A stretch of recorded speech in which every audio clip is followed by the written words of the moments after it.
Hello, everybody. Do you like my hat? I hope you like my hat. It is a celebratory hat for my Rajira boys, ADR 31, option 1 pass. Congratulations, boys. I hope that makes you all feel a lot better. Obviously, I think the nodes overwhelmingly are excited for the app layer. I'm excited for the app layer. So, guys, we are just getting started here. I cannot wait to see what comes next. Let's get this intro out of the way, you guys. For those who haven't heard, THORChain is the world's leading Bitcoin DEX. You can swap 13 different blockchains across 41 different pools without using bridges or wrapped tokens. Check it out at swap.thorchain.org, swap.thorchain.org. Anyone in the world can use THORChain, you guys. There is no account open, no KYC required, and privacy is a human right. THORChain has 2 tokens, Rune and TCY. The fees for swapping on THORChain are paid in Rune, and that's where the yield comes from. The fees are deducted from swaps. You don't need to own Rune to trade on THORChain, you guys. Pretty cool. The Rune token is also deflationary as 5% of fees are burned. 10% of protocol fees goes to TCY token holders. Please remember to stake your TCY tokens in order to collect this yield. There are no block rewards on THORChain. The protocol's fees are real money paid by real users. THORChain is more than just a DEX, you guys. It is a programmable layer 1 with the ability to create smart contracts and apps. This app layer is being dealt by Rujira. If you guys need help with THORChain in general, please join the THORChain community Discord. Actually, we need to change that. That is now deprecated. Go to THORChain.org, you guys, for all the latest stuff. And also on THORChain.org, join the email list. The email list is key here, you guys. That is the best way to stay up to date with THORChain. And always remember, guys, this podcast is for information and educational purposes only and does not constitute financial investment or legal advice. The THORChain community does not endorse or condone illicit activity of any kind whatsoever. Hope everyone's having a great week, you guys. For those who don't know, my name's Denny. I help with the runebond.com account specific interface for THORChain. I'm a content creator, educator for THORChain. Been doing it for almost 6 years now. I love it. I'm addicted. I'm going to kick it to Kenton for a marketing update, if applicable. How you doing, Kenton? Yeah, good. Well, you introduce yourself. I guess I will too. I'm a node operator and CMO of THORChain. So you mentioned the community Discord. That's going away. Fortunately, it's run its course. Yeah, they're closing up shop. So I got to change the links.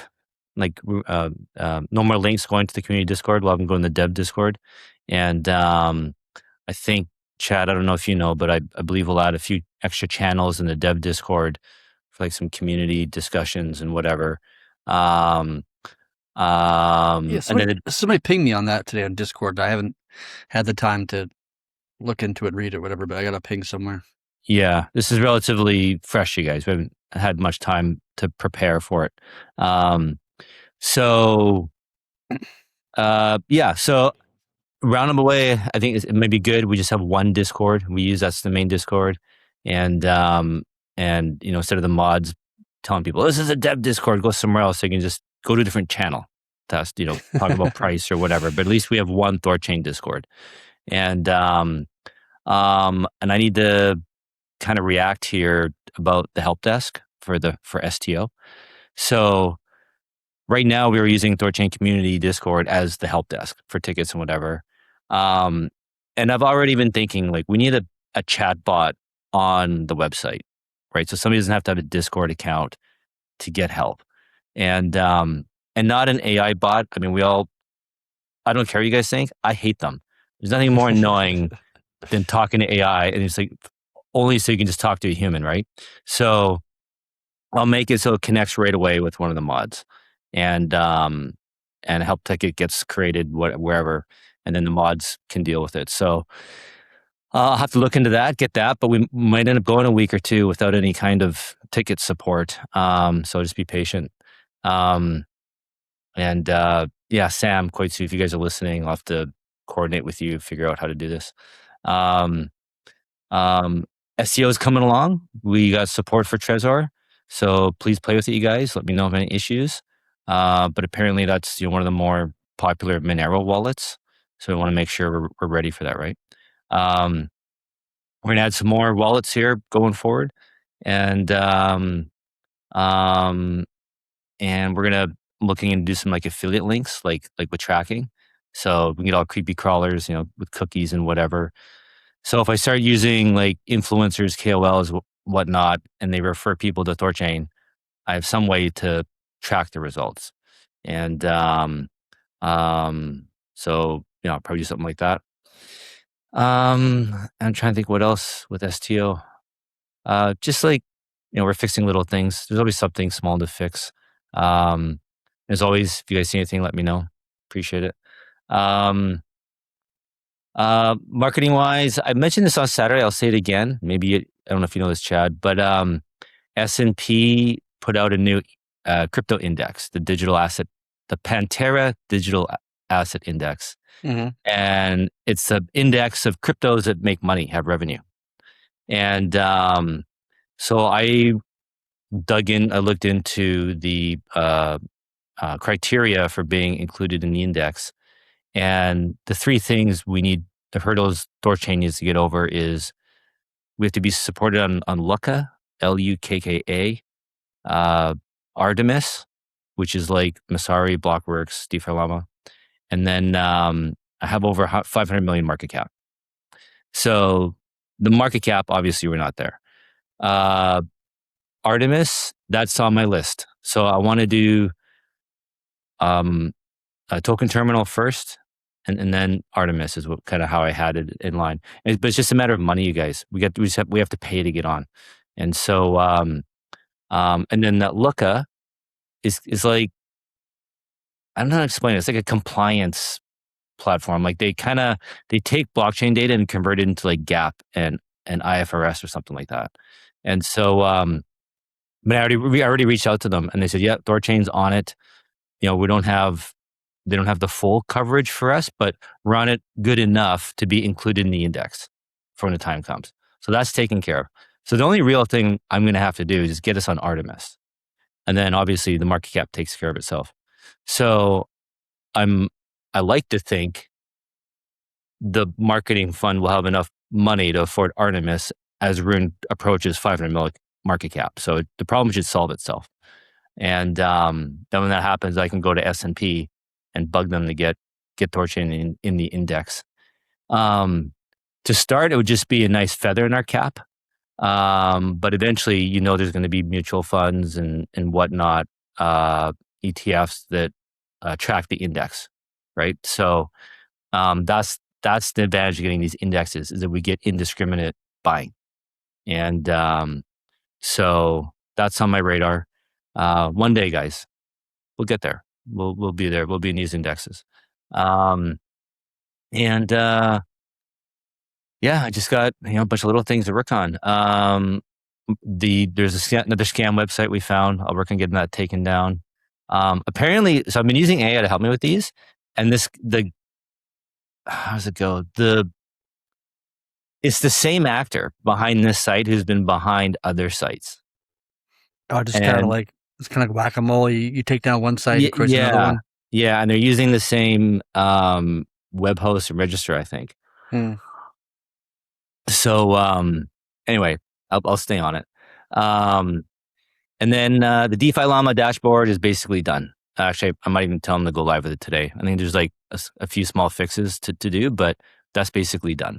And same with the Blockworks dashboard. So Blockworks bought Masari, you guys. So they transferred all our Masari data on the Blockworks, and their dashboard does look. I think it looks much better, much cleaner, and really looking forward to working with them going forward. They're excited to work with us. So everybody, all salesmen are excited to work with you, right? Because they want to get paid. But I do believe some people who they're into crypto, right? For the right reasons, and I think these guys are, and they're a fan of what we're doing. So it's great, and you guys when we see this FUD online about THORChain, when I talk to other people and providers and whatnot, we have a lot of fans out there, right? Mm-hmm. So don't always give into the FUD, you guys. There's people rooting for us, and the FUD is loud, and the people rooting for us are not.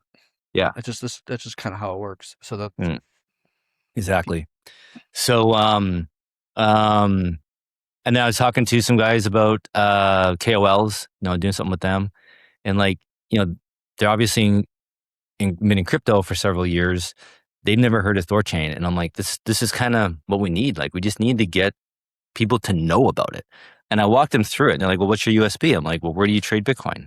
Well, on a SEX. And I'm like, okay, well, you can do it on THORChain. And they're like, wow, that actually is pretty cool. I'm like, yes, it is cool. Like, we just got to get everyone to know about it. It's been cool since 2020. Yeah.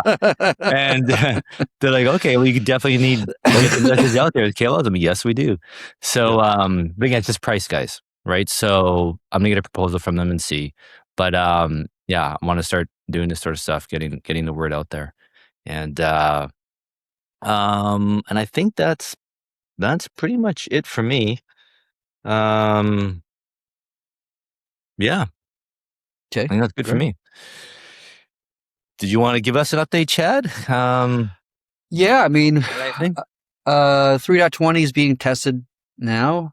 Hopefully it should be done like this week or early next week. Then we will notify, our exchanges, centralized exchanges, cut the new release, and then, a week later, I think it is, released to the community for adoption. Once that's there, we should fix a lot of like mainnet kind of woes that kind of were second order problems from the hack that we saw. So a lot of that kind of instability we've been seeing should go away with 3.20, at least probably not all of it, but a good percentage of it should. We got the stable reserve into the code as part of 3.20, but I think I need to do more data analysis, run some more simulations. I'm not quite confident about it yet. I want to spend more time with it. So you probably won't see it as part of this release, but hopefully a future release.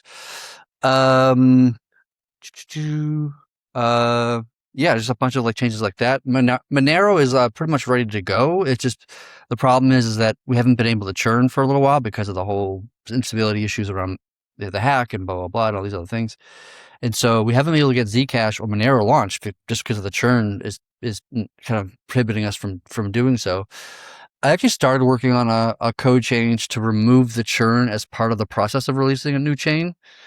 Because like the churn is unstable for a good reason, and that is that 100% of the nodes all have to be online. 100% of the nodes have to communicate like within a reasonable amount of time. And it's if one node screws it up, then like you have to retry it, right? It's inherently somewhat of a fragile thing, and it has to be that way, unfortunately. And as we add more chains to the network, whether it be Monero or Zcash or whatever else, the more chains we add, the more opportunity there is for failure, because the chain themselves could be broken. And if Litecoin is broken, for example, we're not able to do transactions and whatnot, then we can't churn. And if we can't churn, we can't do a lot of things, right? So I think what I'm thinking is that we'll put some engineering effort into like removing the churn as part of the process of adding a new chain. And I'll probably look into other things that it's in the way of or in the process of workflows of or whatever, and just start removing things from the churn, because I do expect it to be naturally kind of unreliable in some sense. We do it every 3 days. Like I think Chainflip does it like once every like 7 months or something like this. So it's like much less of a problem from their perspective. But we do it every 3 days.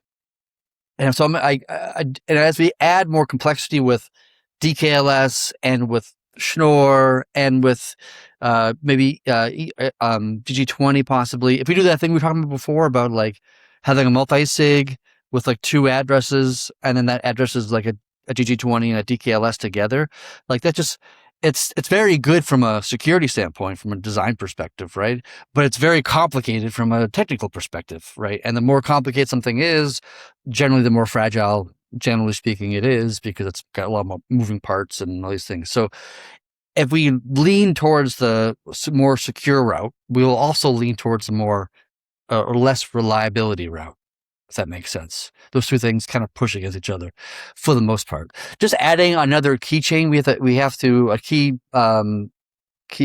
pair we have to generate, or a key private key for Monero, because it's got its own unique private key.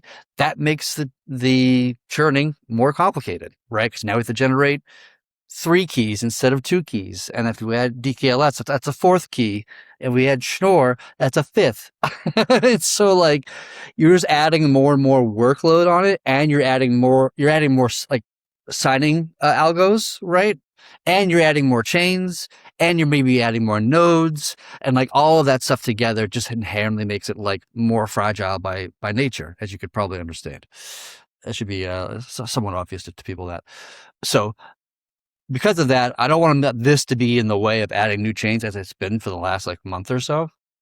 So I say, take it out, find another way of doing key adds. You're still going to do a churn for like adding a new signing algo, like XMR, for example, or Schnorr, which we don't have yet. But for like adding usual chains, like that will just be another kind of blip on the thing there. But yeah, all that's going well. How can you add a chain without churning? I thought the whole point of churning was generate the keys. So how could you add a new the keys new are chain, a new pool without generating the key? Yeah. What you're generating is the key, and then what you're publicizing is the pub key. So like when you generate an address, you create a key first, then you create a pub key, then you can create an address. Technically, there's more complexity to it. We don't need to get too into sub layers of that, but like at a high level, it's like that's the 3 parts. So we generate the pub key, and then from the pub key, you could generate the address of any chain, right? That it has the same algo or signing algo, right? So if you get an ECDSA private key, you could generate your Bitcoin address, you could generate your Ethereum address, you could generate your Litecoin, you could generate any arbitrary ECDSA. So even though we don't support, like TON, for example, right now, we already have the key for TON right now, which I think TON is EDDSA, but I'm not sure. I'll just imagine that it is for the sake of discussion. And then we can just generate the TON address from the current pub key, even though we don't even have the code for TON done yet, right? So you just need effectively a key per signing algo. And then from that, you can generate any address in the world that you want, assuming that the address you want to add for is one of those signing algos that you currently support. So if you wanted to add something that's like a Schnorr signature, we don't support Schnorr, so that would require a churn to add that one. But everything else, you could just arbitrarily add whatever chain you wanted. Got it. Cool. So what's so I'm going to add a new. Okay, well, first let me ask: is this significant engineering to add this capability of adding a new chain without a churn, Chad? You think that's going to take a while, or what would you say? I would say it's mid, because I don't think it's a lot of code necessarily, but it is a lot of like thinking and like architecture and making sure we catch, edge cases and, So I already have a branch that's not completed, but it's most of the way through. And it just requires probably a large amount of testing just because of all the different ways it can go wrong. Right. So, okay. So as a core developer, let's say you're part of the team. Okay. Let's just say TON is ready to go, just hypothetically. Does the churn in any way affect your judgment? Let's just say this feature is live. What if you tried to add the asset in the middle of a churn? Does that matter at all? Or would you wait until a churn was over and then try to add it right then? It technically doesn't matter, because when you start the churn process, you create new addresses, and then you still have the old addresses, which are now retiring vaults, and you just move all the funds from the retiring vaults to the active vaults, right? But if you did it mid churn, you wouldn't generate the addresses for the retiring vaults, because why the hell would you do that? That doesn't make any sense. And you would just create addresses for funds to be sent to, whatever, some TON tokens or whatever the hell it is. So it should be, you could do it mid churn or before the churn or after the churn. I don't think it really matters much. The most important part is that you just make sure that the orchestration is correct, meaning that all the nodes have TON and the nodes are synced to the tip on their TONs. And when we flip on TON using like Mimir or whatever, that the nodes will actually observe the inbound transactions and not just drop things on floors. Got it. Okay. One thing we've been at. Oh, Kenta, go ahead. Will you say something? Well, yeah. Don't change the subject on adding new tokens, but if you're going to keep talking about, keep going. I'll finish. No, I'm sort of changing the subject, so go ahead. Okay, well, don't change subject yet. Let me keep it on the subject. So while we're talking about adding new tokens, new blockchains. Somebody had a question. Tell me why the next coin is Tau and not Hype or Ton or Link. Do you think it'd be better to add coins by capitalization size to increase the volume? So great question. This is something that, we think about and talk about. In general, you're right. We would just, that's kind of where we're looking at it. Just, start with the biggest ones, biggest market cap, biggest volume, just work our way down the list. But what's more important is that the community is engaged, that the token, the blockchain we're adding wants to be on THORChain. They're looking forward to it. They're going to support it. And so they'll bring volume. And Tau, BitTensor, is engaged with THORChain. They really want to be on THORChain, and they're not listed on any other DEX. So we would be the first DEX to have Tau. So we feel that, because your community is engaged and wants this to happen, that will bring us more volume. Whereas if we just randomly add, say, Hyperliquid, they don't care about THORChain. Their users aren't going to come trade on THORChain. We'll probably just get basically maybe some traders, some ARB volume, whatever. I think we should have it one day for sure, but I don't think it should be at the top of our list right now. And same with some smaller tokens, like the small privacy coins, like Dash and Furo and Zano, and there's some others. I'd like to get those guys on THORChain too, because their communities are engaged. They want to be on THORChain. They're excited. So we should get more activity from those engaged communities than just adding random tokens. I don't know if you want to add to that too, Chad. No, I think you got it pretty much on the head. I mean, we wanted to add Zcash because it was getting a lot of volume on our competitors, which tells us that there's a lot of value there, right? And we wanted to add Monero because it's Monero and everybody's super excited about it. It was a very popular chain to add. And Tau feels a little bit similar to Monero in that way, but not as much. But still, Tau has a lot of support behind it.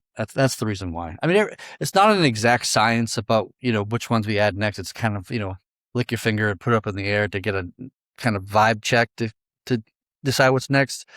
It's not very political either, to be honest. It's just about what we think is with the highest value add to the network, and market cap is just one of the attributes we look at when reviewing that. But yeah, I think like Hype, Ton, and Link. I mean, that'll definitely eventually will be on THORChain, right? And that's what's great too. Talking with StarSquid, he seems. I feel like him and I are on the same page anyway about wanting to add a whole bunch of chains. Just takes time, guys. Do things properly, and like Chad was saying, adding a chain without a churn, right? The churn holds us all up and slows things down. So we want to get these things done. And sometimes that's just removing blockages. Yeah. Yeah. I have a question from the community.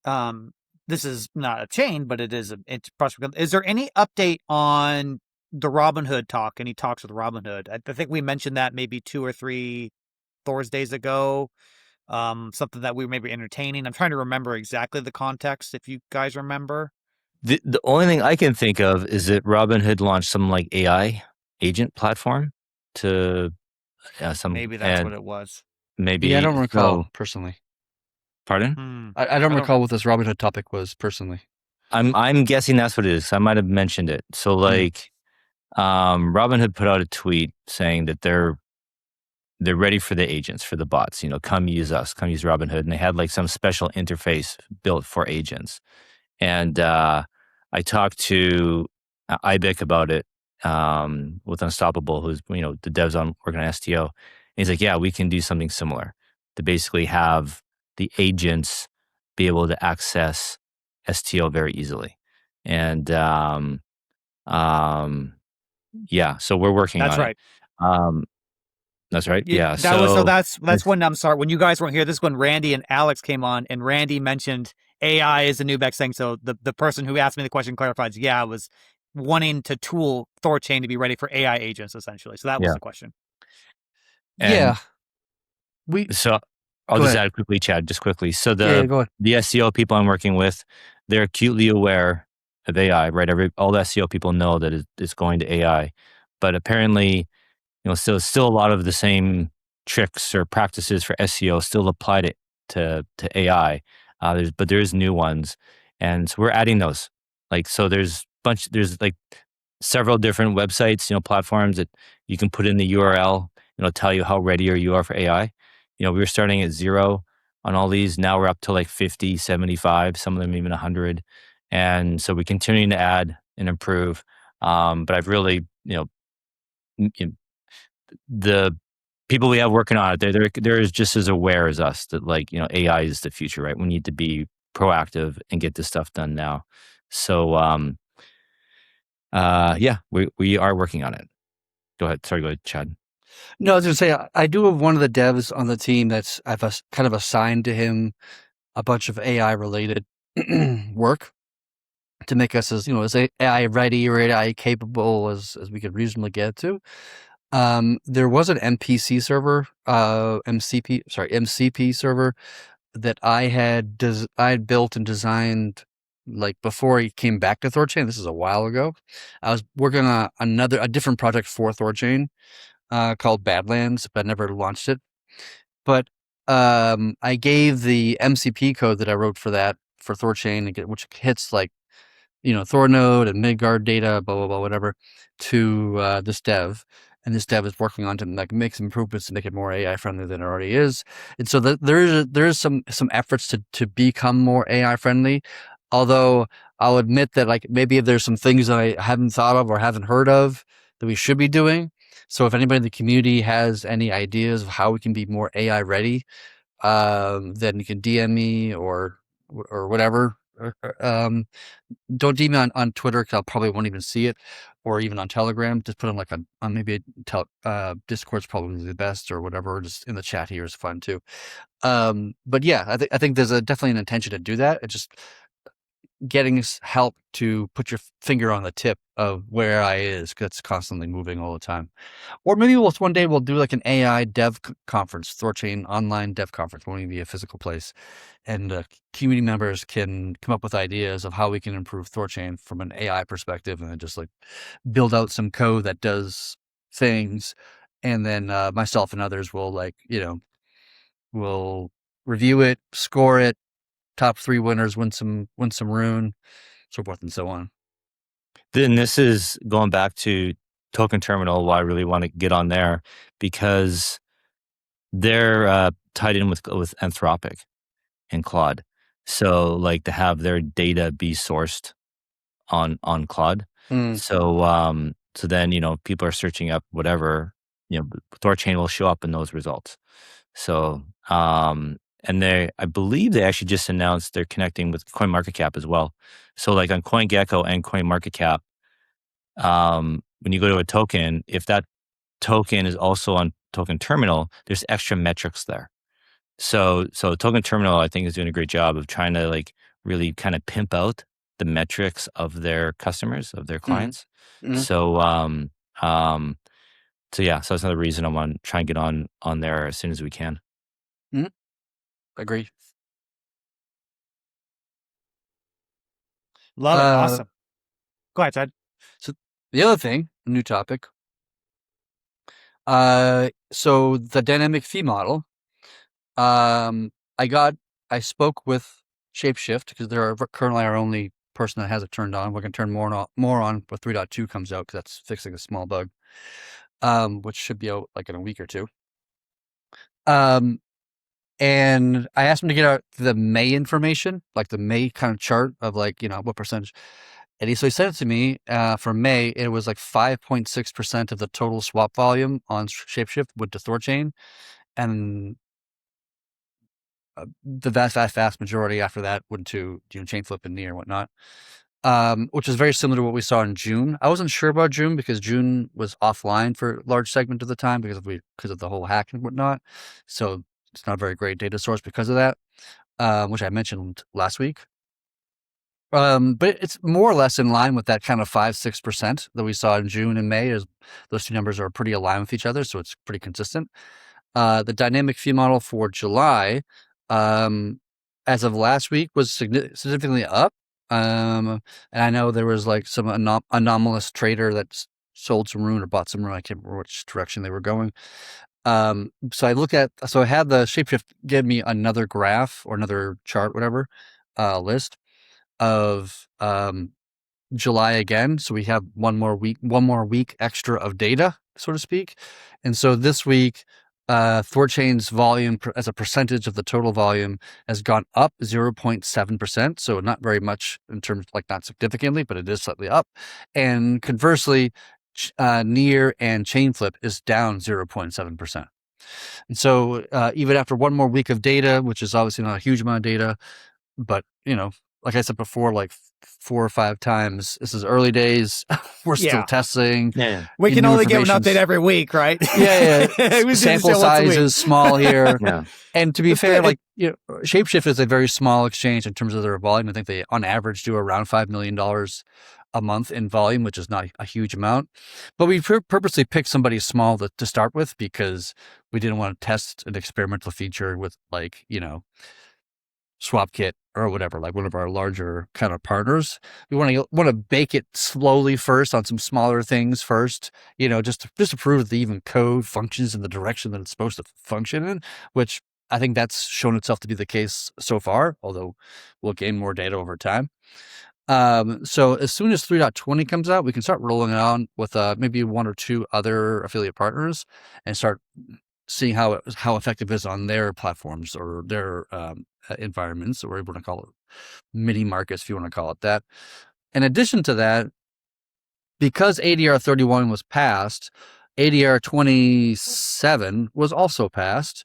And so now the COSMWASMMINBPS is now at 0, which gives the app layer to be able to arb the pools beyond what the arbs are capable of doing, from a 10 bip kind of movement on either side to 10 to 20 bips to be closer to like 0, or as close to 0 as reasonably possible. And then when they're arbing all this, we should be getting like half the income. My understanding is that we'll get half of their income that they make from that back to the base protocol, which is obviously a benefit in some ways. So once that happens, the dynamic fee model should be even more effective, because right now the dynamic fee model is kind of cutting our costs or cutting our swaps to adjust for the slippage, right? But if you remove the slippage, now we can increase our prices theoretically and still get the same amount of volume, right? So I'm hoping that once that is flipped on with the Rigi layer, the app layer, which Kodan said that to me earlier this week that it'd be done towards the end of this week, so today or tomorrow, I'm guessing. He's a dev, like I'm a dev, so sometimes our timelines aren't exactly on point, but whenever that flips on, we should see over the course of a week or 2 weeks after that an improvement in the dynamic fee, like performance or effectiveness, however you want to look at it. But I'm still feeling pretty good about it overall. I think it's working kind of better than I expected in some ways, right out of the gate. And so once 3.20 is adopted and we can roll it out with, maybe 1 or 2 more partners, then we can start kind of have a larger sample size to collect our data about, okay, how effective is this in terms of generating revenue, generating volume, all these kind of things. Nice. It'll be good, man. And this is great. We got to try this. We got to play around. Yeah. The data is early, and we'll see how it is. And I'm really excited to see it, man. I do have a question from the audience. Is there anything else you want to add to that, chat, or am I good? No, go ahead. Okay, this is about the POL. Someone asks, please talk about what's the plan when POL kicks in, what gets funded first, etc. That's the question. Yeah, so POL will hopefully kick in as part of 3.20 because we changed the POL mirror from an economic mirror to a operational mirror. So once that is kicked on, we can do like a node vote to decide if it's 20% or 5% or 80% or whatever the number is that the community wants to set it to. And then the question being, where does it actually go to? Well, it looks at, it's comparing the depth versus the revenue of the pool, right? And so ones where they have a very low depth and a very high revenue, it's probably going to prioritize that pool over something that is very deep and has very little volume, right? Because which is somewhat logical, right? We want the pools that have more volume relative to their depth or more revenue generating to its depth to have more support, to have more liquidity, more depth to support more volume coming in that particular pool. There are kind of some caveats to it in the sense that, one, it won't add more to like Bitcoin because I don't think you can add more as an LP to Bitcoin for anybody, whether you're part of the protocol or not. So some of the coins are not going to be eligible for that reason. Although I don't really care that much because I want the liquidity to go to, Solana, and I want it to go to Zcash, and I want it to go to Monero, and I want to build those smaller pools. Like Bitcoin's got enough. We don't need to add more to Bitcoin anyway to that point. The other thing is, it's only enabled by default on gas assets and not non-gas assets. So I want to be weary about having system income being automatically invested into every random token that is on the network, and then putting the network at some sense price exposed to some random, token that barely even existed yesterday. So in the current implementation, if we want to add another like an ERC20, like maybe we're fans of like Venice, for example, right? Or more. Right, another example. Maybe the community likes this one and wants to do it. Then we can vote on that and say, okay, we want to add support for more. Or we want to add, enable the POL for Venice or some other token that we want, or USDC. I don't know, whatever. Right, up to the community to decide. I just didn't want to be like, it just felt too aggressive from an investment perspective, just to start putting money down on every ERC20 that somebody adds into the network, and it just felt like that's probably not what we want to do with our income. So I think we all agree that gas assets are probably pretty safe to be, adding liquidity to. I don't think we need to vote on gas assets. It just seems kind of, what about stablecoins then?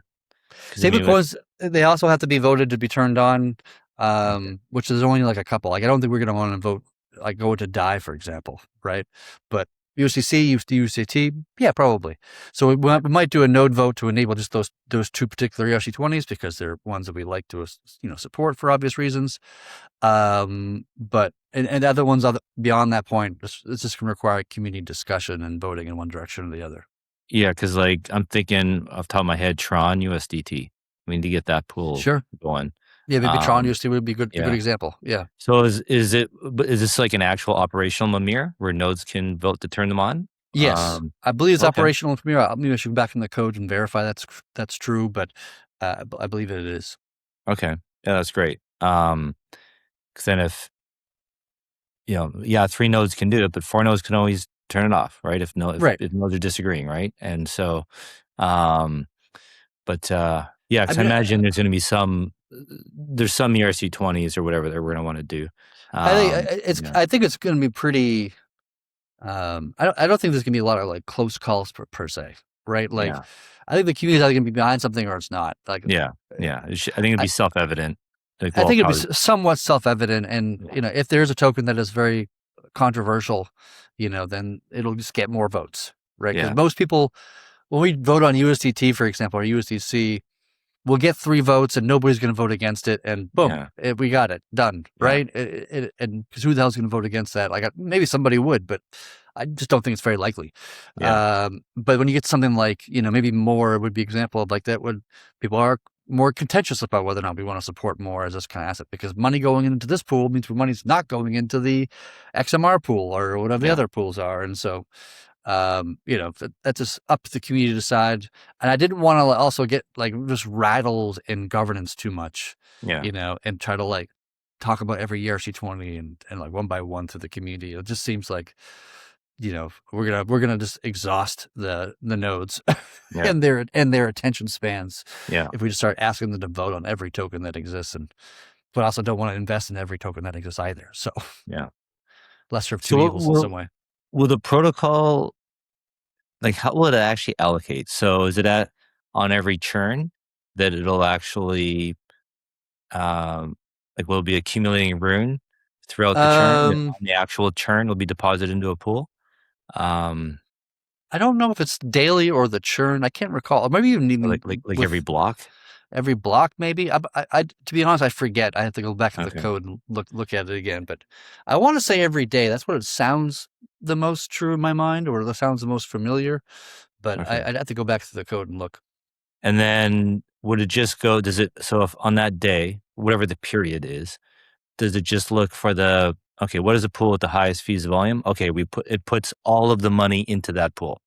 And I then, think so, yeah. then it resets the next day. What is it now highest fees per pool? Okay, put it all into that pool. So it's not like, okay. I mean, as it's adding more into one pool, the likelihood that it's going to add into the same pool tomorrow, the next day, goes down slightly because it's making the pools deeper. And the revenue, if the revenue doesn't move with it, then eventually you get to a place where you just move on to some other coin, right? And so as the pools get deeper, it makes it less likely because it's easier to have a higher revenue versus depth when the depth is very small, right? It doesn't take a lot of revenue to have a high amount relative to depth, you know what I mean, in that context. But Bitcoin, being our deepest pool, it's a lot harder to have like a 80% revenue relative to the pool of depth or 10, whatever the hell the numbers are, right? Yeah. So I think what's naturally going to happen is, something like Solana or like Monero will probably be the first one, right? I would assume just because of I assume it's going to have the highest volume, in the early days, and it's just going to get a Monero like every day until it kind of levels out relative to Solana, relative to Zcash, relative to this, relative to that, than whatever the other pools are. But we'll watch it, see how it goes. We definitely need to get it turned on before Monero, so that if Monero volume is if we're right, if all our dreams come true, then we want the POL going in right away. And have you guys talked at the Treasury about how much you're going to seed the Monero pool with? Are you going to do a bit more than normal to make sure it's...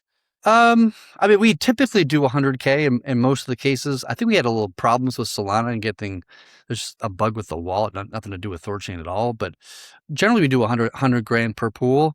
Would we do more in Monero's case? Probably not, especially now that the POL is here to supplement.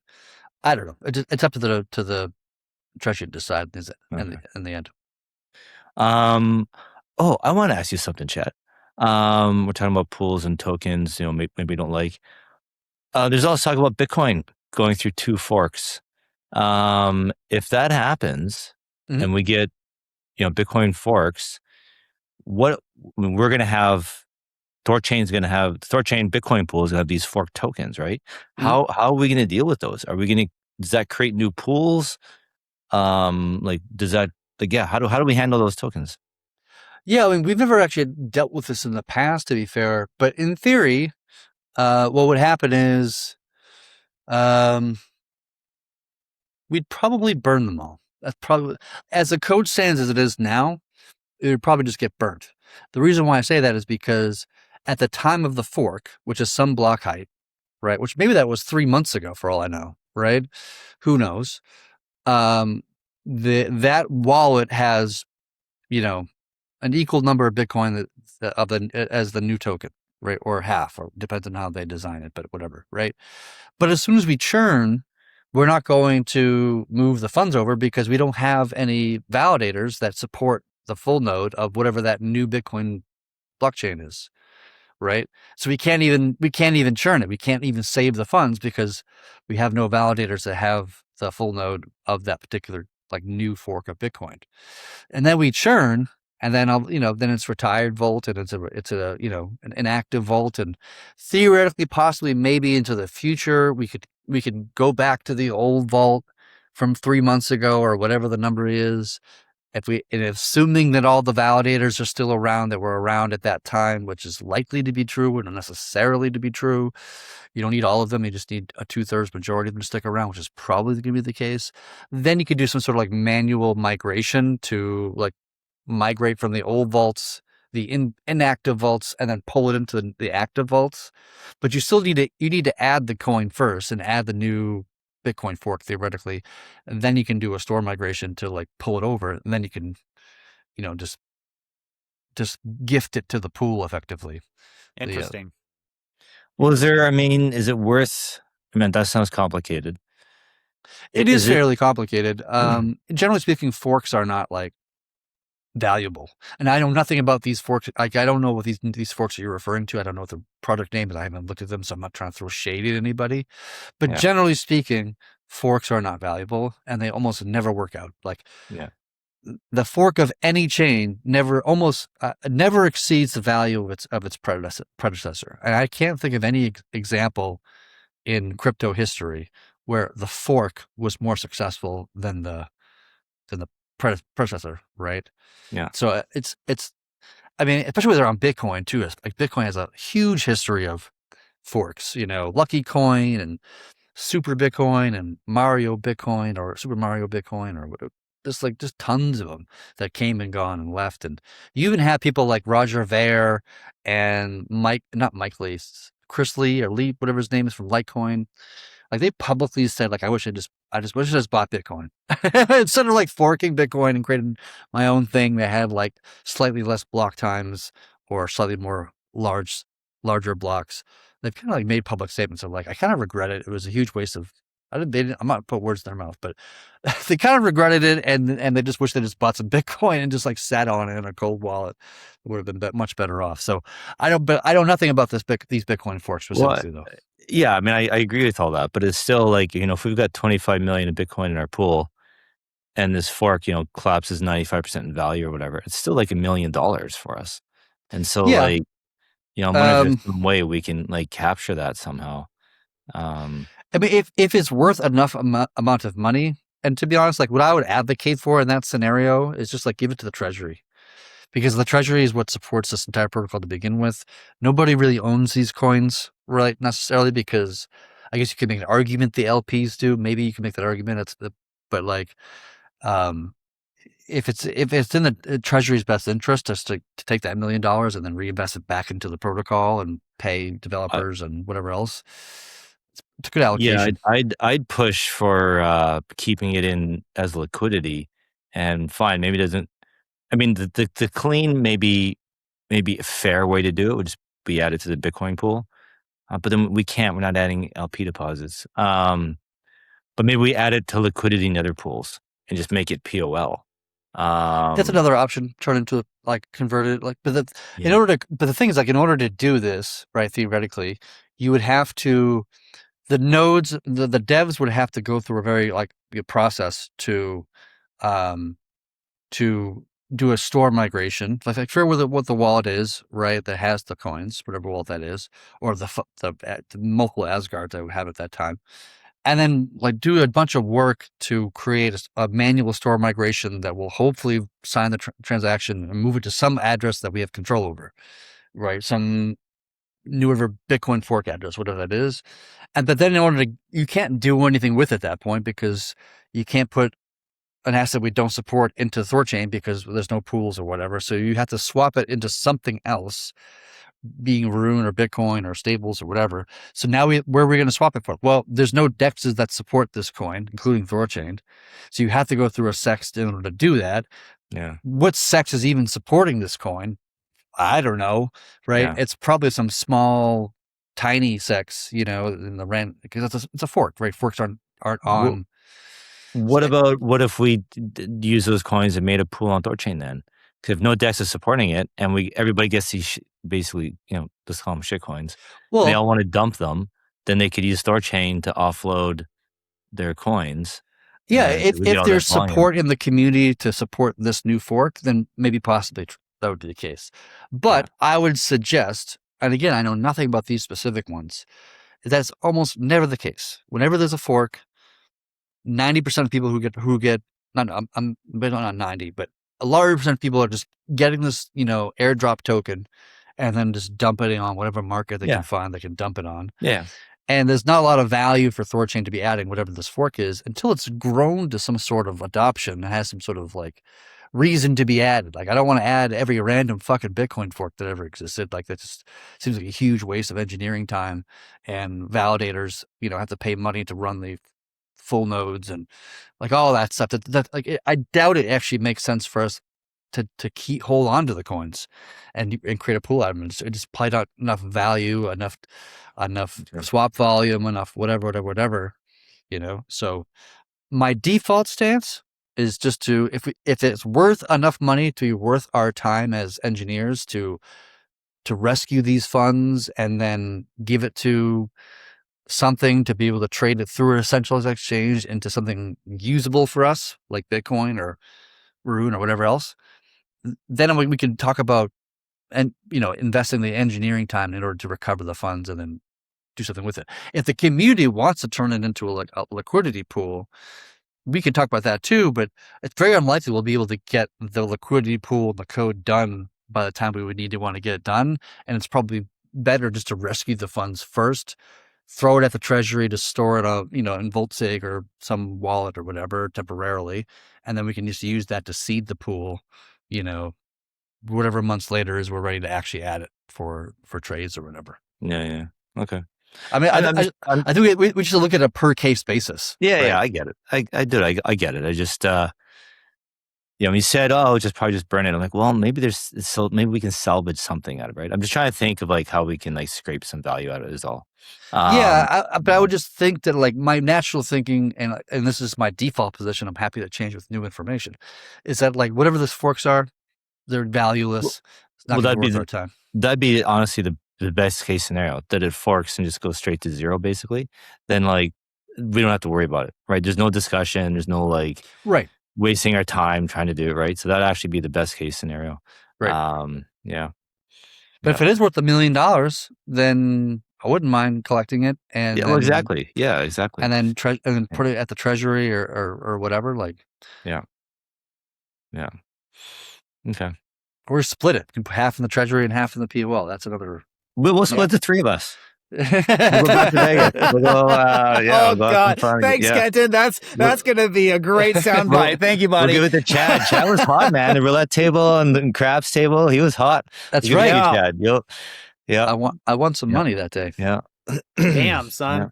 That's great. Awesome. Well, okay. I have a question here, and your topic reminds me. Great question, by the way, Ken. It was a really interesting topic. I had no idea. I didn't even know that was happening, so I'm kind of with Chad. I didn't even know.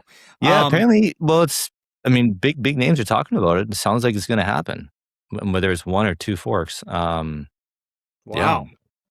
What's the names? I'm curious to look them up. There's two different BIPs going around, I think, and it's all to do with, I think, with ordinals or something. Spam on the blockchain and like what. Trying to censor what people put in the blocks, and which is pretty antithetical to Satoshi's vision. I know, right? I was like, how do I say it?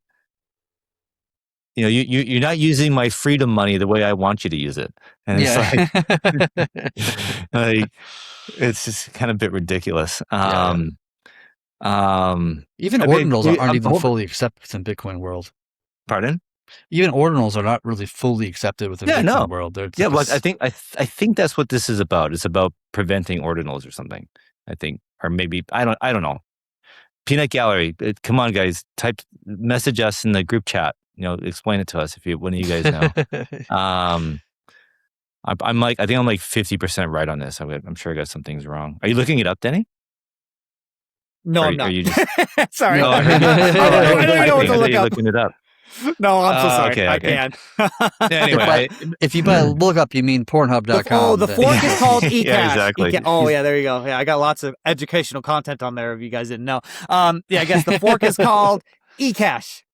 eCash, I guess. I have no idea. No, that was the original. eCash was out like in the year 2000. I don't know. Chad's typing. What are you talking about, John? Cool. I'm looking up the proposed eCash.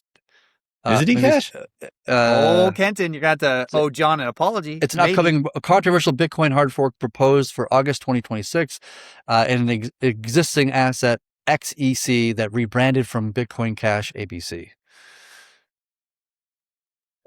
So it sounds like, The thing is, like, I don't know. I just don't understand. Like, I don't know what's so great about ordinals, to be honest with you. Like, there's not that much different than an ERC20, right? Like, fundamentally, they're basically the same thing. There might be some like technical nuance to it, but like, you're not going to win an economic battle, right, of having your chain be successful over a technical nuance. The technology almost like rarely even matters when picking winners and losers and like, market economies, right? Like VHS was worse than Betamax, right? HD DVD was a better technology than Blu-ray, right? So it's like, it's not always logical in that sense. And like, in order to beat something, especially something that's established like Bitcoin, if you want to beat Bitcoin, you're not going to do it just by making the blocks larger. You're not going to do it because you have ordinals. You're not going to do it because of any of those things. None of that stuff actually really matters in the context of the Bitcoin world. The only way you're going to be able to beat Bitcoin as a better Bitcoin is to be 10 times better and have the adoption to support it, which good fucking luck, because there was this kind of virgin birth that Bitcoin had in 2009. It's an insurmountable wall. Like, it would be sued by the government as a monopoly. You know what I mean? Like, it would be. Don't even try. Like, whoever's working on trying to beat Bitcoin, I would say don't even try. It isn't. Yeah, it's a waste of time. Even if you're better, it doesn't matter if you're better than Bitcoin. Because to be honest, Bitcoin Cash is better than Bitcoin. It is, from a technical perspective, it is a better fucking network than Bitcoin, other than having less miners. So it's just like, but it doesn't matter that it's better.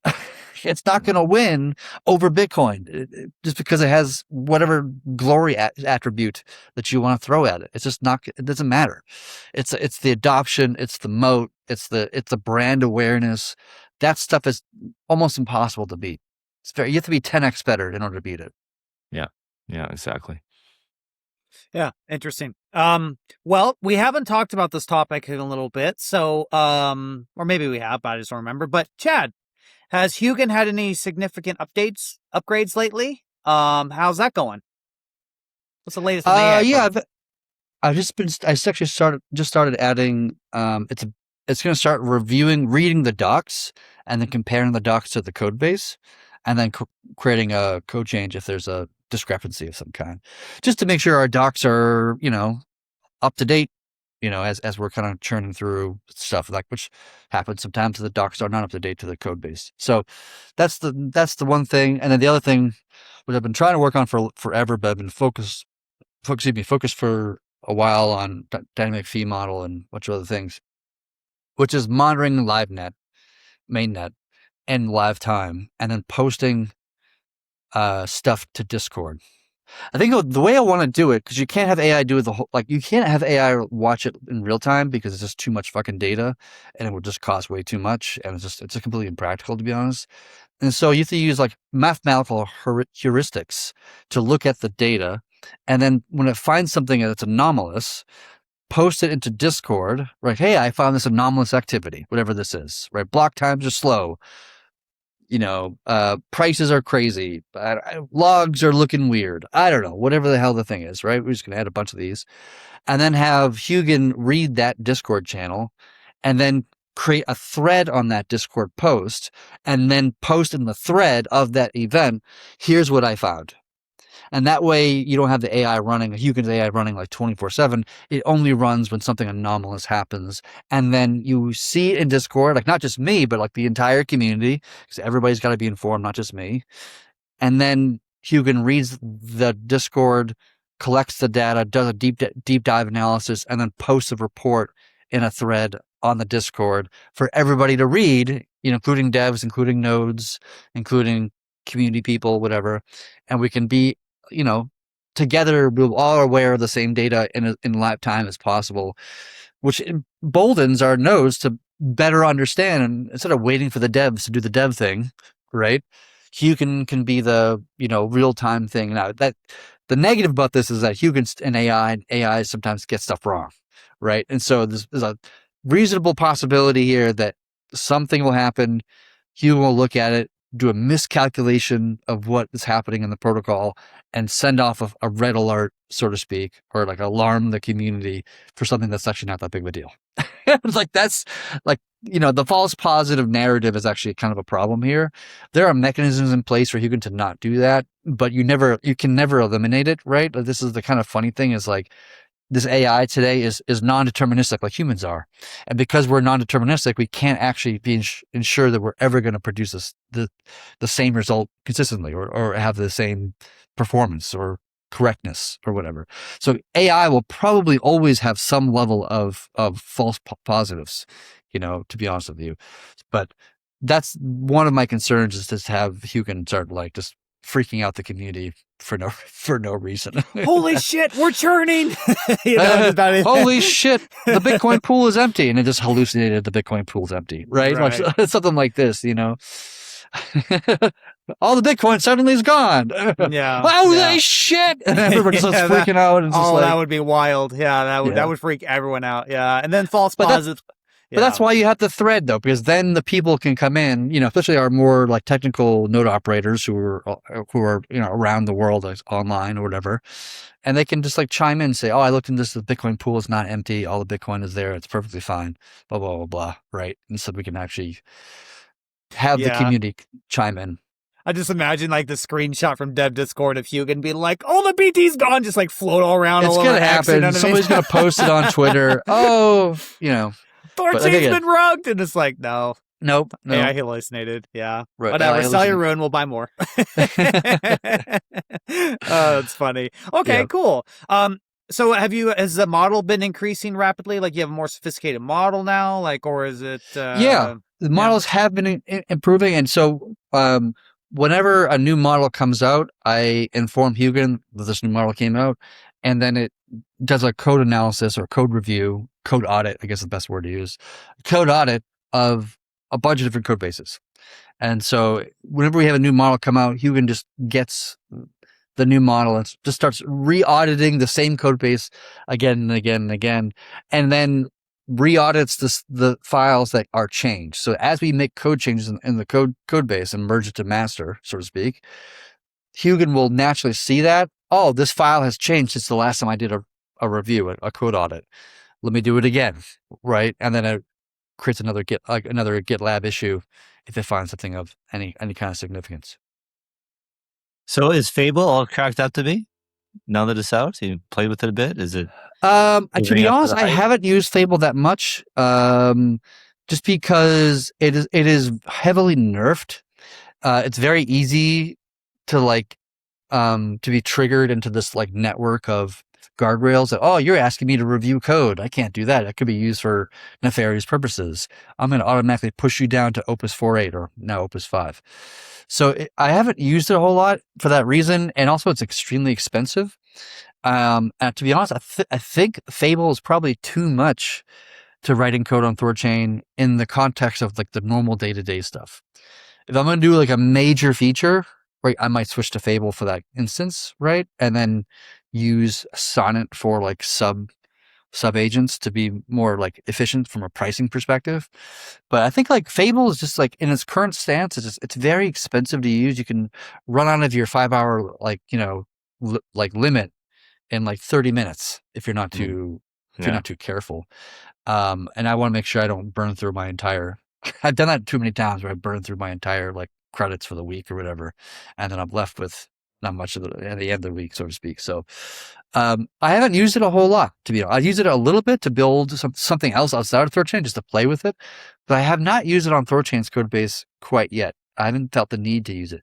And by the way, like Opus 5 came out, and it's actually, in some benchmarks, it's better than Fable, which is kind of wild to say, but like and it's still the same price as where Opus was before it all. So like it's fascinating to watch. Dan, you want to mute if you're going to type? Oh, I apologize. Yeah, no worries. It's fascinating to see like the cost of inference going down over years. Like it's like 100x. Like if the cost it would take to run a model like a year ago, today is probably 100x cheaper than it was. Wow. Like 12 months. Probably. I'm guessing. Yeah. I don't actually have. Yeah. But the models are getting more sophisticated, and we're giving bigger context, like a 1 million context, for example. And the larger your context, the more mathematical compute that's required to calculate the next token. At the same time, we have really big things happening, like mixture of experts, right? Design concepts that are becoming popular within LLMs. Mixture of experts allows you to run just to have a few, instead of having the full, 3 terabytes of data in memory, you can just put, 200 gigs. So it's much more efficient. You can run a bigger model with less resources. There's DSpark has another thing, and there's all sorts of like innovations happening, mostly out of China, to be honest. Well, they're the ones that are publicizing it, at least, and publishing papers. And when I don't see a whole lot happening from the Anthropic side or OpenAI side personally, but there's a lot of improvements happening, and we are getting more efficient and also more expensive at the same time, which is kind of a funny thing, you know. Well, it's not funny. I mean, this is the whole point of technology, right? Yeah. Like this is how it's supposed to work, especially in a free market, right? Things get Yep. more efficient and cheaper over time. So, You're right, and it's one of the fascinating things to happen recently is that with Kimi K3 that came out like a week ago, whatever it was, it's very powerful. It's pretty close to Fable, right, and Mythos, and like the top of the top. It's not the same. It is worse. It is much more token inefficient.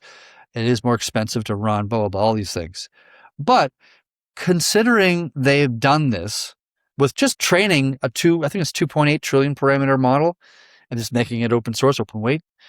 And like, if that's the case, then OpenAI is in trouble and Anthropic's in trouble because there's not much secret sauce here. You know what I mean? If I could just train a $3 trillion model, then I'll build a Fable, right? And that there's not much of a moat, you know, in that sense. And if that's the case, then like that sucks for them because people have been investing like hundreds of billions of fucking trillions of dollars into these companies. And if AI becomes a commodity where it's not really different from one product to another, then that's really bad for them and their stock prices, which would also cause a major recession, if not depression, in the American economy because we're so overspent on these companies and our entire US markets are up largely because of AI. And if AI was not there, then like we'd be in a friggin' recession right now. It'd be one of the biggest bubble pops in history, you know? And so, which by the way, is going to happen. There's no question about it, that there's going to be a bubble that pops at some point and it's going to be disastrous. I'm quite confident that's going to happen personally. I'm still bullish on the technology. The technology will stay, and I'll continue to use technology 10 years from now. It's still going to be around doing amazing and wonderful things and changing the world. But we're still going to have a collapse at some point this year or next year. I don't know. I know nothing about markets in general, but it's going to happen just because none of this makes sense. No, SpaceX, none of this makes sense on the page. It's all hopium based, and investing in something on hopium basis is I don't know, nefarious, I suppose. yeah. Well, things Wild are not, times, guys. Yeah, wild times. Wild. I don't know. I just buy rune, guns, ammo, and silver now. I don't know what else to do. Nice. I don't know what to do, boys. It's real messed up. I gotta wait for the bubble to pop, and I think sanity will return to the market. So I don't know. Sanity's got to return at some point. Yeah. The whole world's insane. That's why I'm just so locked and loaded in the THORChain. It's like my one vessel of sanity. I'm just like, okay, I understand this. This makes me feel good. It is. Yeah, no? Yeah, it does.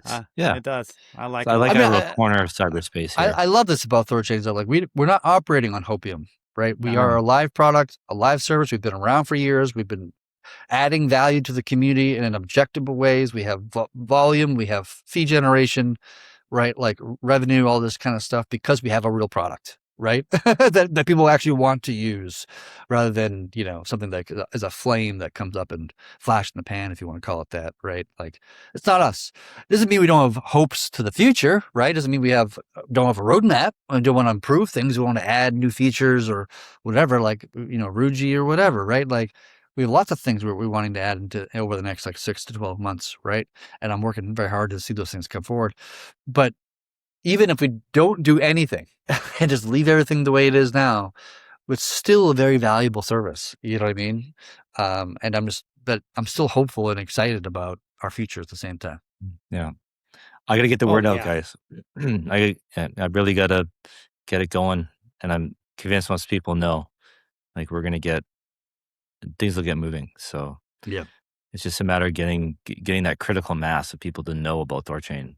So yeah, I think Monero's going to be a big one, you guys. And you know, I think it is. It's going to get a lot of eyeballs. That's why I asked about, you know, Chad, the treasury, if you guys maybe put in a bit extra in the pool just to get it going, to handle the volume. Because we don't want to have we don't want people's first impression to be negative, right? Right. And if they can't trade or whatever, then, yeah. So I'm. It's a delicate, guys. I keep flip flopping a bit on when to really put the gas pedal down to promote Monero. We do it? On one hand, I'm like, maybe I should do it when it's live because everyone's gonna be talking about it on Twitter anyway, and maybe we go with that momentum when everyone's talking about it and it's an active subject, right? Because if I wait 2 months for the pool to be stable, maybe we lose some momentum there. So I don't know if you guys have any thoughts on that. I think it's a combination. I think we can announce it, but I think we just have to just be open and front, honest, and say, listen, there could be bugs. I want as many people to possibly know, look, there could be issues, right? This is really huge. This is a first ever. We're really excited. We're really happy and blessed this has happened. But if we do that, I think it's the best of both worlds, right? Because if we go crazy, like to your point, Kenton, and it pauses the same day, we'll get a lot of monks leading us away, which decent chance. I think Chad said it's multiple times that could happen. And this is the most complicated chain client we've ever added. Hopefully not. I think you guys have been testing the hell out of it, twisting it and pulling it and bending it, trying to break it. But mainnet is a beast, what it is. We've been yanking on it for weeks, right? Over a month, testing in all sorts of different ways and finding issues of patching and, How's it working, by the way? Working pretty good? Well, sorry, Danny. At its core, it's a UTXO, right? And those traditionally have been pretty stable on THORChain, right? It's usually but there's a lot of nuance to them. For example, like Monero locks UTXOs. You can't spend a UTXO, I think, for 20 blocks or 20 minutes. I can't remember. I think it's 20 minutes. And so, like, that's a unique thing that's new here. That's not true for any other chain. And that could get in a situation where we have to send an outbound transaction, but we don't have any that we can spend. We don't have any UTXOs quite yet that are unlocked, right? And so that can be a problem, right? And so how we do UTXO consolidation might need to be thought of differently for this chain than how it is for Bitcoin, Litecoin, and whatever else. Like that's just one of many examples of nuance to Monero that is very different from everybody else. So I mean that's kind of why like maybe we should use the terminology of like a soft launch. We have soft launch Monero, right? That's actually good. That's actually good. Maybe that is way I like that. Everybody knows what a soft launch is. Yeah, right? You see this in like casinos sometimes they do a soft launch to test everything before they do like a hard launch, right? Maybe that's the way we use it. Just say we've soft launched Monero. It's in a beta period of a month or 6 months or whatever, how the numbers you want to throw on it, just ask people to exercise caution, blah, blah, blah. Yeah. It's just manage expectations, right? And if people know up front, they're okay, right? Like you said, everyone knows those soft launches, they go and do it. Okay, is a problem. All right, fine. What was a soft launch? That happens, so that's actually a great idea. So then I will start finding ways to promote it. Call it a soft launch, get the word out there, get people talking about it. Okay. Go ahead. Okay. How does that work? I'm just like, so there's a 20-minute, I think you're right, Chad. I believe it is a 20-minute freeze. So if the entire pool's value is swapped, there is a swap, there's like a streaming swap. So that takes that. How do you arbitrage? I don't know. I can't figure it out. How does that work? Arbitrage should be not that big of a deal because arbitrage happens for the most part internally, not on the UTXO, like on the layer 1 chain. So arbitrage should operate just fine, theoretically. It's more like the organic trade volumes that could become problematic.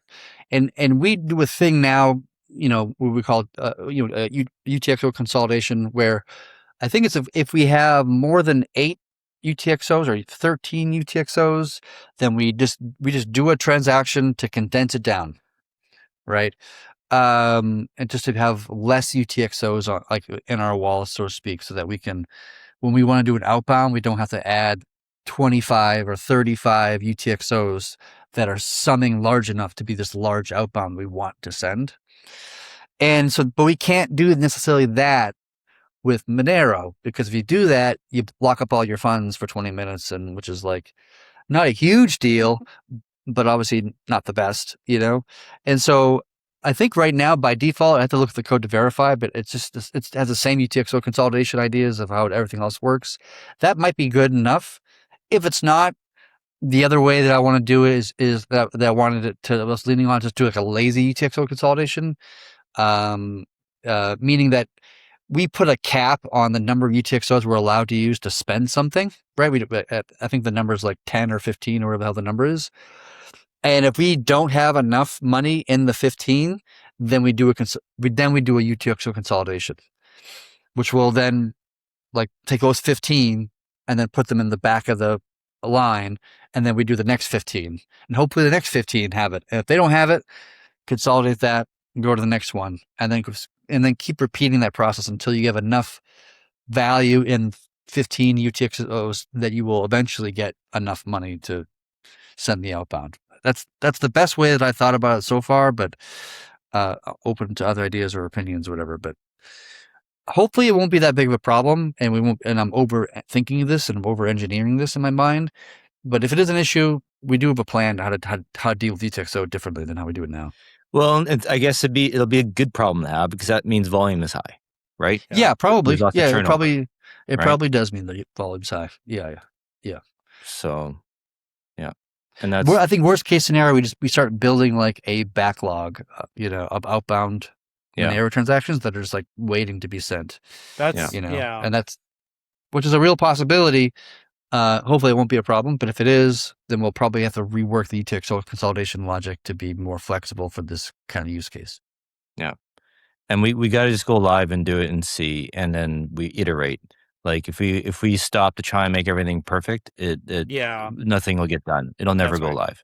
Yeah, so, and probably half that time you're spending trying to solve a problem that's not even a real problem to solve, right? Yeah.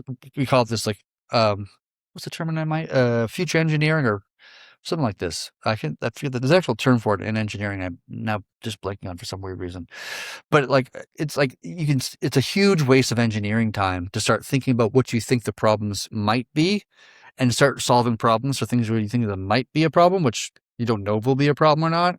You just start burning your tires for a problem that may or may not be an issue. That's just like a really poor allocation of resources.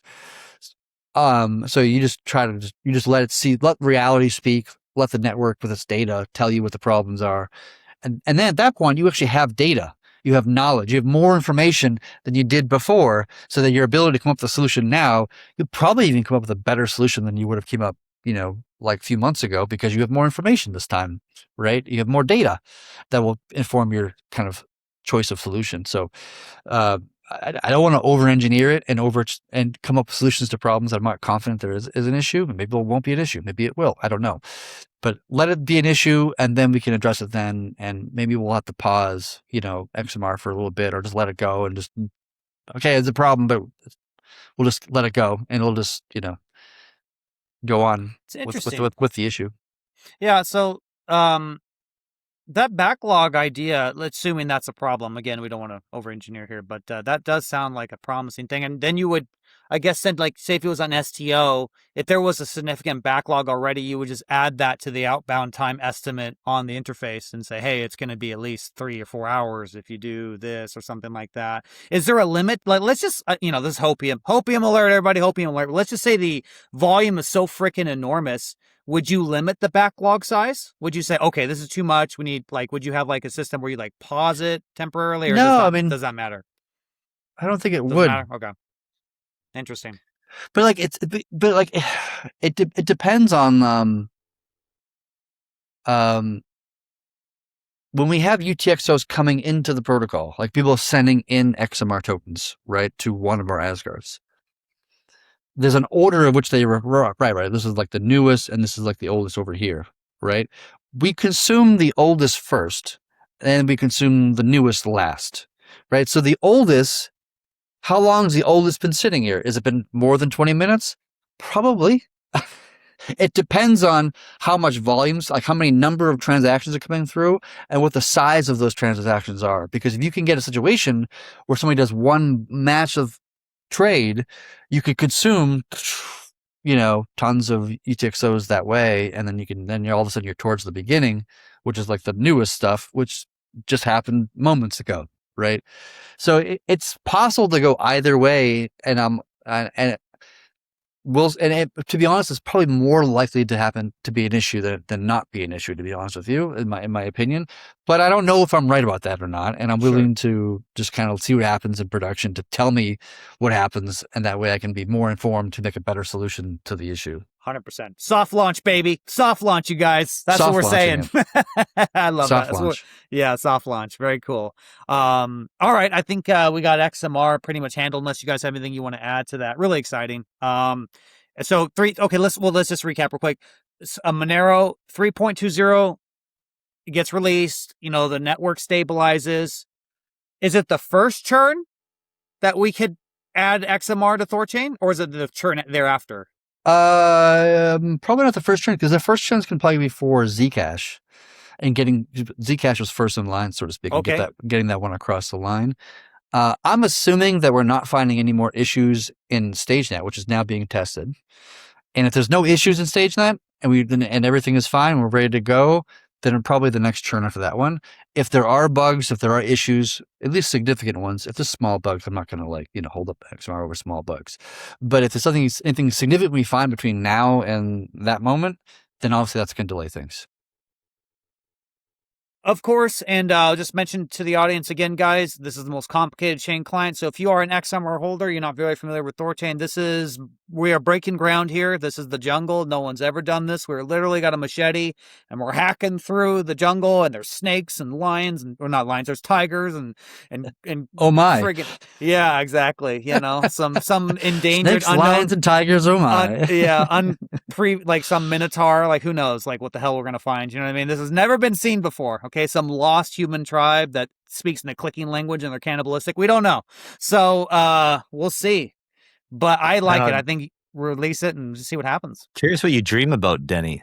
Be pretty vivid, pretty crazy dreams you must have there, if that's what you can come up with on the fly here consciously.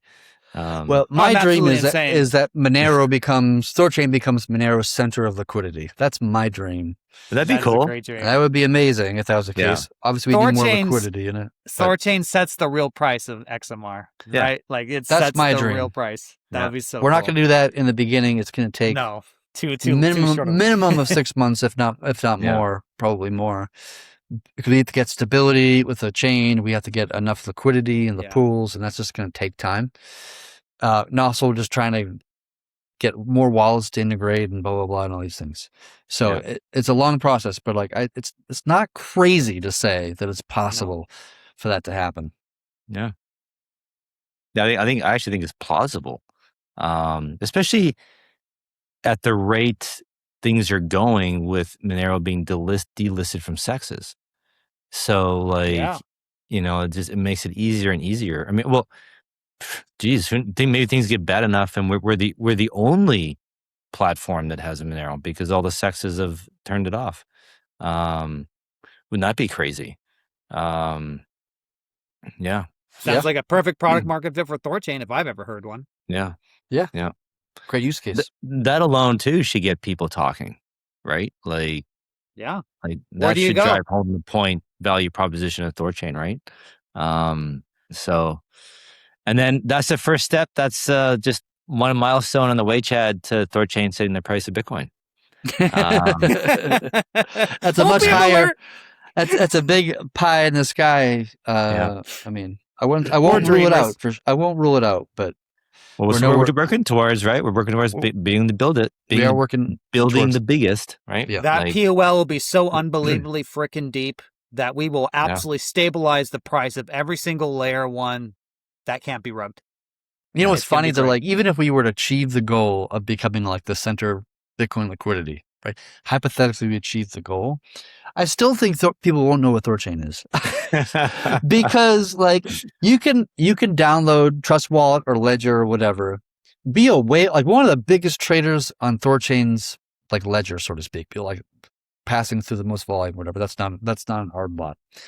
And you probably and you won't even know that THORChain exists because from you just downloaded like Trust Wallet's app or whatever, or Ledger's cardboard wallet or whatever the hell it is, and you've just been trading as you trade normally, and you just like the experience, but you have no idea in the background it's all being funneled through THORChain in one form or another. So it's like we are kind of designed in some way to be anonymous, or at least invisible in some ways.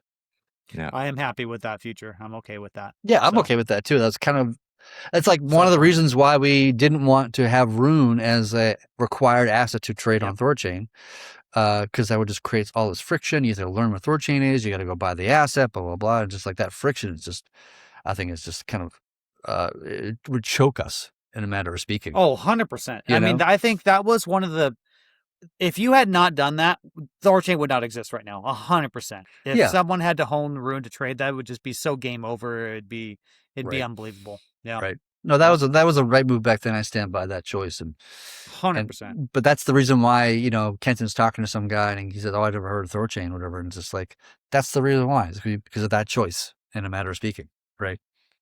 Yeah, I wouldn't be surprised if that person actually had used THORChain in the past and not known it. There's a good chance that he might have. Like I guess we've done $125 billion in trade volume since we started.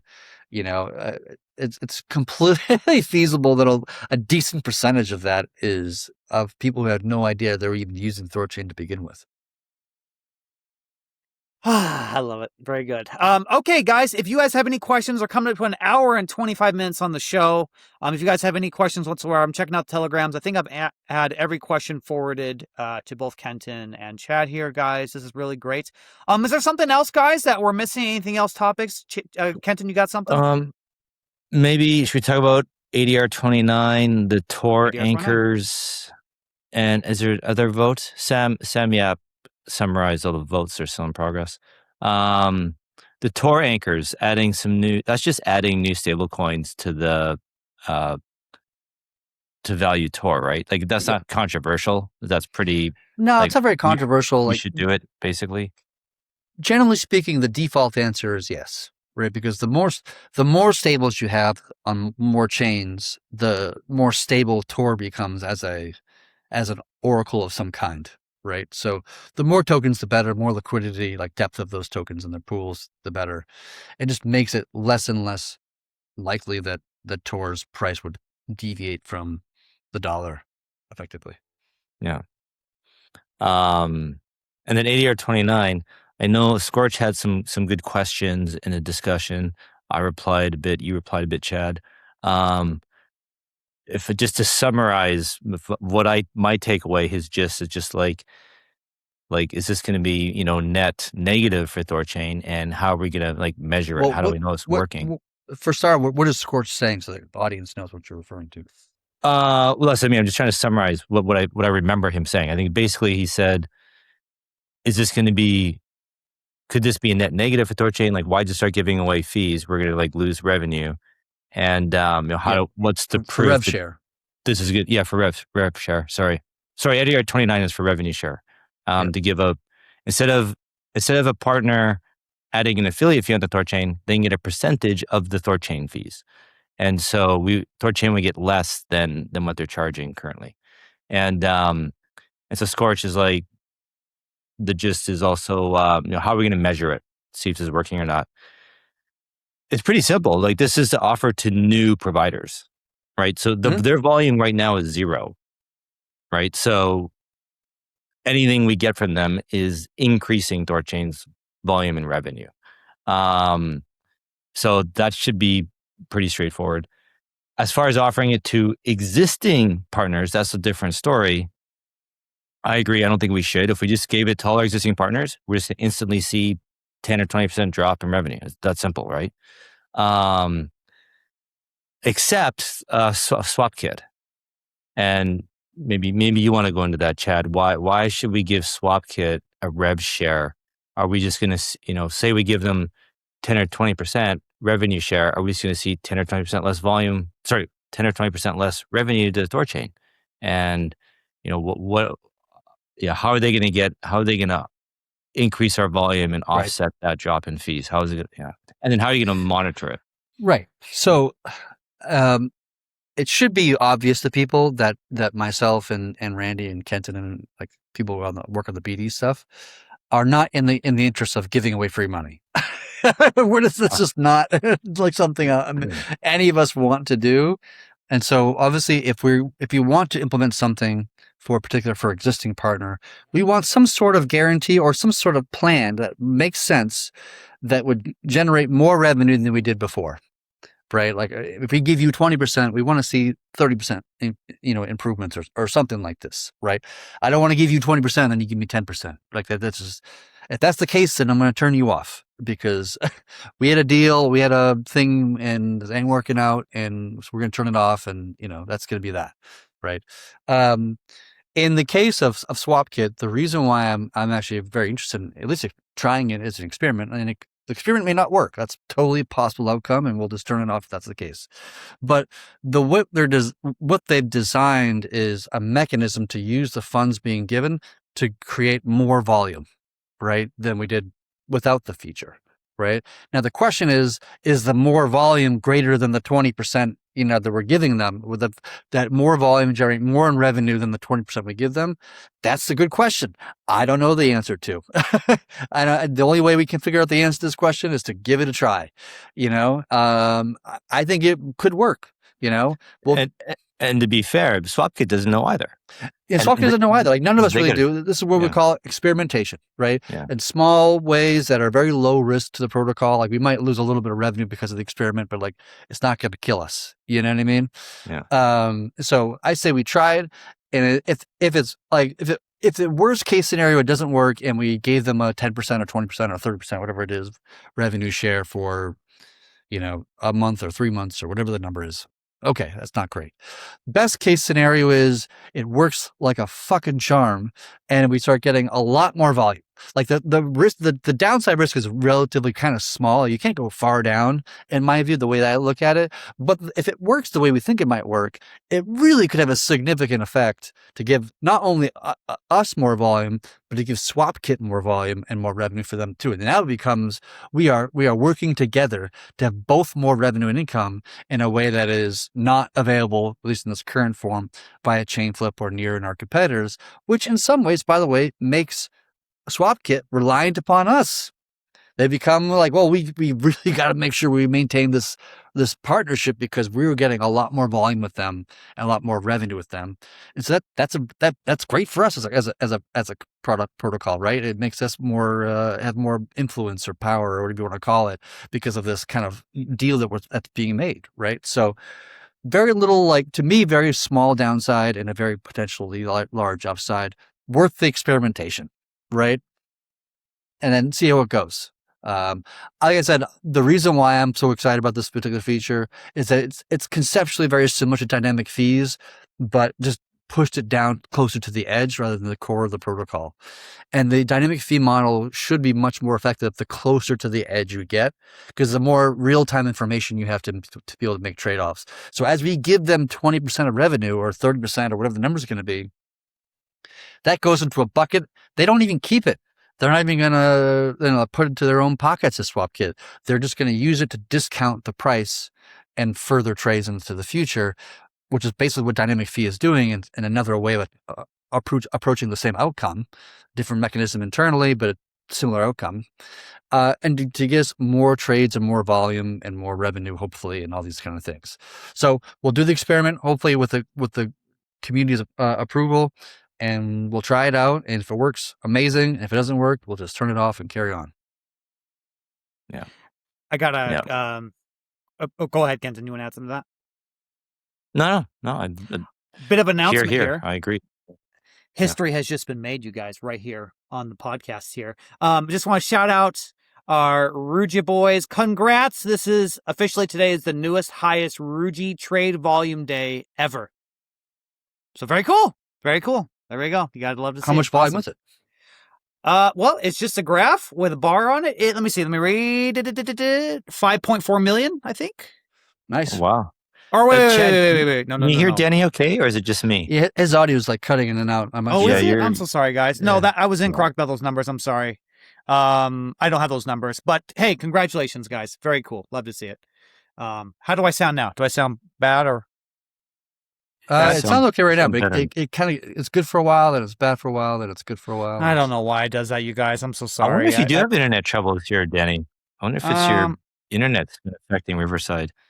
I don't know, man. I don't know. I do the same thing I've always ever done, and from my end, everything looks good. Yeah. I don't know. It's a stumper. 2026, and we got AI and AGI on the way, and we still struggle with sound issues and latency. One day. I mean, yeah, but like, why did Riverside take away our call? Our thing. Like, I don't know. Like, there's been so many changes on Riverside. It's hard for me to figure out if it's me, if it's there's too much variables.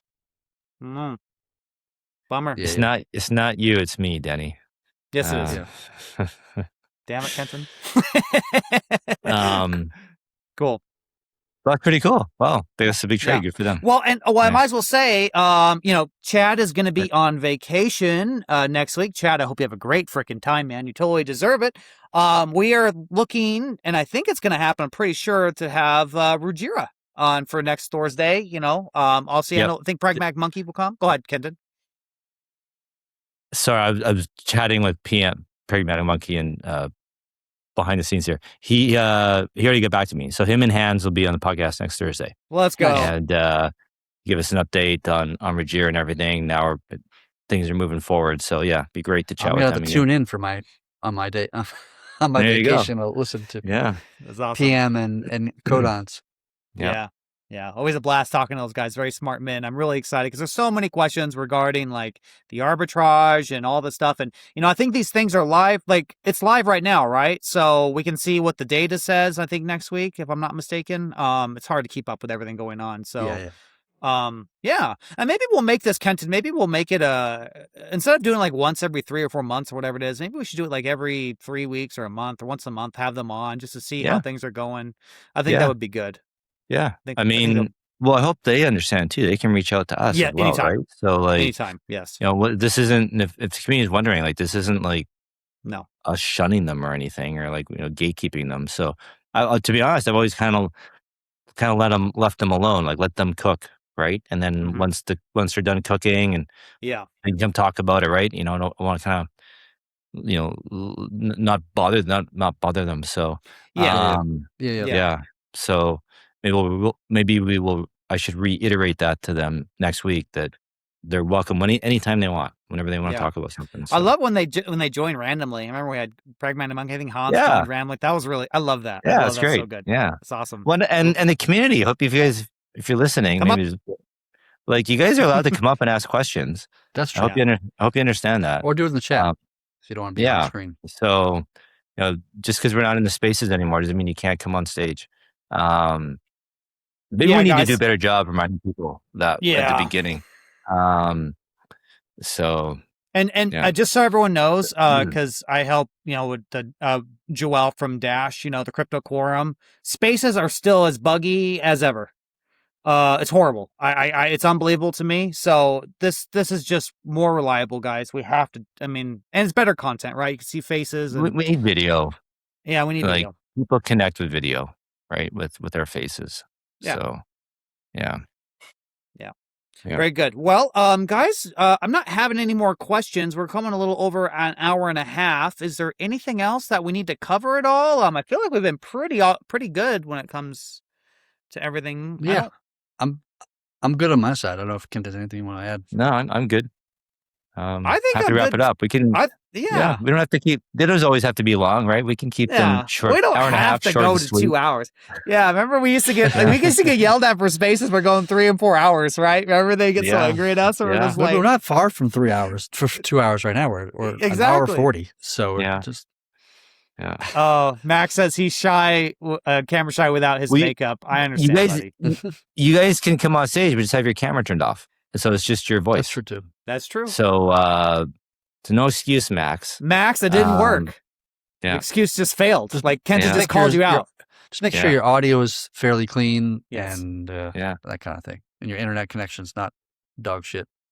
Yeah. Yeah. Apparently like mine, I don't know. Crazy. Okay, guys. I think we'll wrap her there. Let's wrap it up. All right. So, Okay, guys, remember, for THORChain data and insights, and Ruggiero, I should say, insights, follow at Ray Analytics on X. He does written recaps of these podcasts too, so always keep an eye. He does it for free, guys, so give him some support. Follow him on X. Please do it. Always remember, guys, the views expressed are solely of the hosts and guests. Any action taken on this information is at your own risk. Past performance is not indicative of future results, and the THORChain community does not endorse or condone illicit activity of any kind whatsoever. This Saturday, we are going to be having Deep Pouch join us. I'm really excited to talk to them. Very, very exciting, guys. And then, as I just said a little bit ago, guys, Thursday next week, it's going to be Ruggiero Focus. So you guys, please give me questions throughout the week. I'll make sure they get answered, or please join the show. I don't care if there's 10 cameras on at once. We love it. All right, guys, that's going to wrap the show. Thank you, everyone. Hope you guys have a good rest of your week. We will see you guys Saturday. Take care, everyone. Bye-bye. Bye.